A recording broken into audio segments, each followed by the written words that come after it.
I don't know where to begin with this behemoth. I don't even think I could write an introduction that covers the utter madness that is Resident Evil 1.5. If you're here watching the video, then you already know what it is. The cancelled version of Resident Evil 2, one that got to around 80% completion before it was cancelled. Areas, enemies, weapons, characters, the soundtrack, even entire story beats are all scrapped and production restarted on the game that we have now, Resident Evil 2. It's not going to be that kind of video though.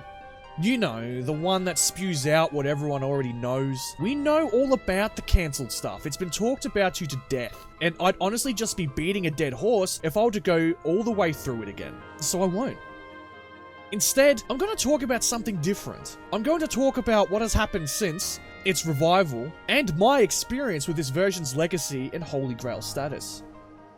Now, before I dive in, I must first say that it would not be an exhaustive retailing of Resident Evil 1.5's history. Trust me, there are rabbit holes inside of rabbit holes about this game, from who has the other versions, to hoaxes, to pranks, all of that stuff. All in the time frame of 16 years. There's simply too much that has happened in forums and websites, a lot of which are now lost to time. So, consider this video more of a Cliff Notes version of how our current build came to be.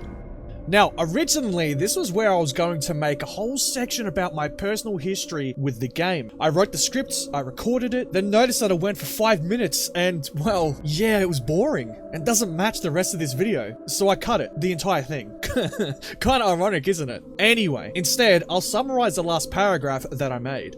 In October 2013, never before seen footage was released. A video named Resident Evil 2 Halloween Teaser made its way onto YouTube. It was about 5 minutes long, showing areas we have already seen, so nothing too major, except one room. This room right here, and we also got shown a working inventory. Small details, but huge ones. We had never seen footage of the inventory screen, only screenshots. This, and the new room, seemed to suggest that someone had a new copy of this fabled game. At the end of the video, it said, "Stay tuned for more this holiday season." More footage, maybe? That's what I thought at the time. More videos came out, 10-second snippets of what could have been. But then, the group that had it leaked it. Here's the quote from NeoGaf. So, a bit of background. A team of hackers obtained an incomplete build of the legendary scrapped version of Resident Evil 2 and are working to finish it. However, it seems like a build of their restoration project leaked to someone in the Resident Evil community who then proceeded to try and sell it around. Due to this, the team has released the same build. So it was done. What was once thought to be lost to time had finally been unleashed to the public. A dream of mine, that being one day that we would be able to play this legendary game, had now come to pass. I played it. It was a buggy mess, nowhere near finished. Missing story, missing weapons, missing enemies, missing rooms, and no way to beat it. It was the 40% build, but I was happy. So, let's now briefly talk about the release of this build. What exactly happened? How did this release come to pass? All the information I'm about to go through right now is documented on Eurogamer through an editorial that goes through far more detail than I am willing to go through. The link will be in the description and it's on screen now. I'll be making a briefish TLDR of the events that transpired. Resident Evil 1.5 was cancelled. There were discs with all sorts of different versions still available, some of which people had in their possession. In 2007, a copy of 1.5 was sold for $300 to a private collector, later known as the Curator. He taunted the community, asking for $10,000 to have it leaked, and showing never before seen footage of backgrounds, item descriptions, and the debug menu. By December 2007, the Curator listed 1.5 on eBay for $125,000. In 2011, more footage was uploaded to YouTube. The original disc was now gone due to disk rot, with the only backup being on a hard drive. $8,000 was pulled up by fans led by this name, and the Curator sent a disc with the build of 1.5 to this name in April 2011. It was the 40% build, not the fabled 80%, but it was still something. It wasn't leaked. Instead, this name, and a group of people decided to fix the game up. They recruited some modders and became Team IGAS, or Team IGAS. The disc image started spreading between friends of the group, and some posted images on Facebook, making the existence of the build more well known. A modder outside of Team Igus, DXP, was given access to an archive of every single file in the 40% build through someone named the Mortician. Team Igus found out and weren't happy. There were reports of Team Igus spying on their private files and communications, however there's no definitive proof. Now, there's two different accounts of when this leak occurred. The one I personally witnessed was the release of the modified build. On the 17th of February 2013, a man named Mr. Bezork, part of Team Igus, leaks the build that they were working on titled MZD, or Magic Zombie Door, due to an associate stealing the build and trying to sell it on eBay. However, this article then goes on to say something different. 2013. Someone else on eBay auctions off another copy of 1.5. Mandel wins the auction on the 4th of June for $2,025 and releases the game on the internet. This did happen though, as shortly after the modified leak, an unmodified build also made its way on the internet. Now, that's messy. And it's only covering a brief history too. But it's how it all came to pass. People tried to profit off of sales, so in order to make the builds worthless, they were leaked. As stated before, these were 40% builds, and as such, were extremely buggy and lacking in content. However, it had enough on there to play, and the debug menu could take you anywhere that was on the disc. It did have a habit of crashing, most weapons didn't work, and you could not play from start to finish at all. But the content that was in there was like looking into a time machine, playing a build that almost was, something that, in an alternative universe, would have been what Resident Evil ended with. 1.5 didn't end here. In fact, this leak revitalized the interest of this game to levels not seen before. Everyone was talking about it. Everyone was playing it. Heck, I was giving it to classmates to play on emulators in IT class back in high school. Mr. B Zork's YouTube channel got a renewed interest, and he released 3 making of videos, as at that time, the team was still working on the build that they had. They were implementing new features, fixing bugs, making new backgrounds. It looked like we were going to get a retail-ish release of 1.5. There was another demo released by the name of Battle Coliseum, which is being spearheaded by Gemini, who we all know as the one who created the classic Rebirth patch for the first 3 Resident Evil games. But then, silence. Nothing. For a long time. Why? Well, Team Igus kinda just gave up. Not much is really known about what happened, but Gemini took sole ownership of the project, and the last time he announced anything about the restoration of their version of 1.5, it was on April the 14th, 2016 on his own website, The Apple of Eden.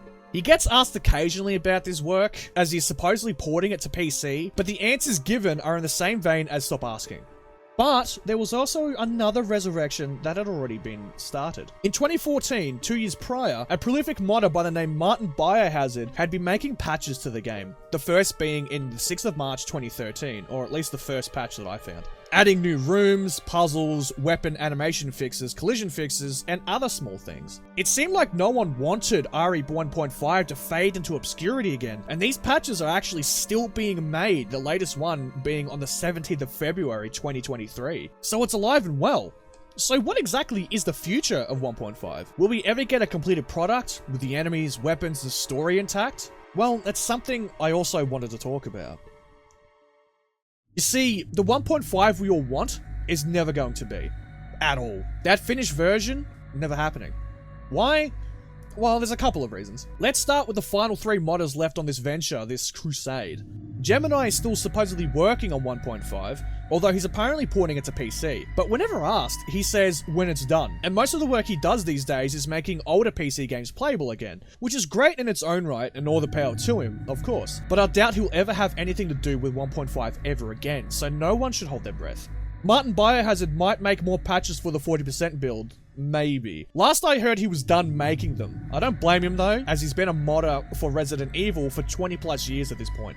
And then there's this name. I'm sorry, I can't pronounce names. But he's been making new rooms and even remaking old ones to the point where they do look like 1.5. They have the same design. They are far more polished and detailed. A lot of these remade backgrounds are already in the latest patch of 1.5 and simply look amazing. And now there are plans to make a mod for Resident Evil 2 on PC that incorporates all of these backgrounds into it. Resident Evil 2 modding is amazing, so I have high hopes for it. Hang on, wait a minute. An RE2 mod? Are they mad? Why not just work on and finish the build we have now? Well, there's a reason for that. A pretty big one. And it's that it's not viable. At all.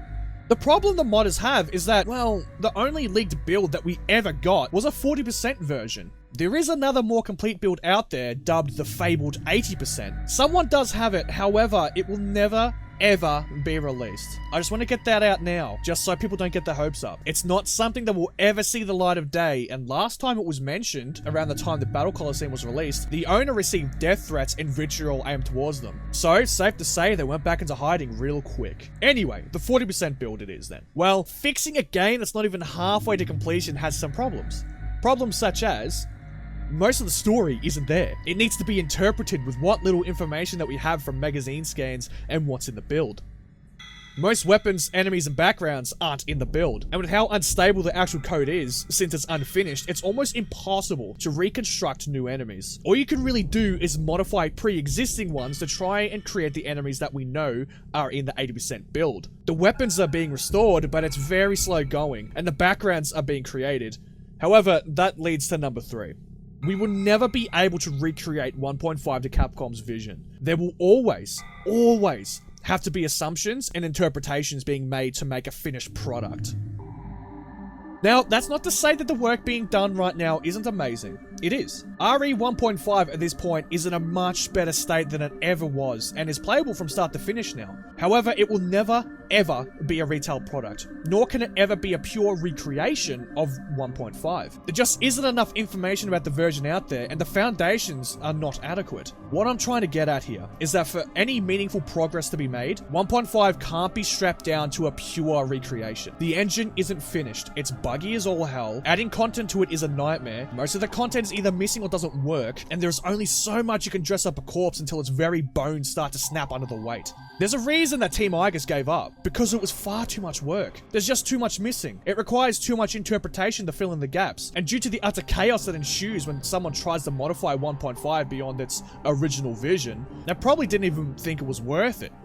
So, in my opinion, why keep to that original vision? Why not create something new out of a cancelled concept? Put it on RE2 PC, fuck it. That way you can add new areas, add different story beats, new visuals, new monsters, whatever. Now is the time to create, time to grab what is left and spruce it up. It's the only way we'll ever get a finished product out of the bones of what's there. And for those that want a purely vanilla experience, you have the 40% version, go play that. We unfortunately are never getting a pure 1.5, and honestly, that's okay. We're lucky we even got a leak in the first place. I, of course, would love to play the 80% build, and would love to even put anything together in order to make that happen, but it won't happen. And again, that's okay. Resident Evil 1.5's future seems bright. The journey to get to this point has been long and slow going, but look what we have to show for it. A 40% vanilla build, an MZD build that is still being patched by people other than Team Igus, and amazing backgrounds that may be part of a 1.5 recreation on the PC version of Resident Evil 2. Who would have thought back in 1997 that Capcom would have fans dedicated enough to put this much love and time into recreating a broken, unstable mess? Hopefully, all goes well and it doesn't go down in flames. I don't think it will, but you never know.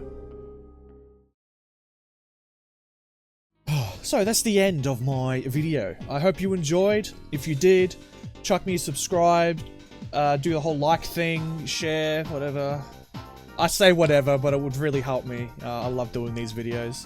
I also stream on Twitch as well. I try and stream at least 3 times a week.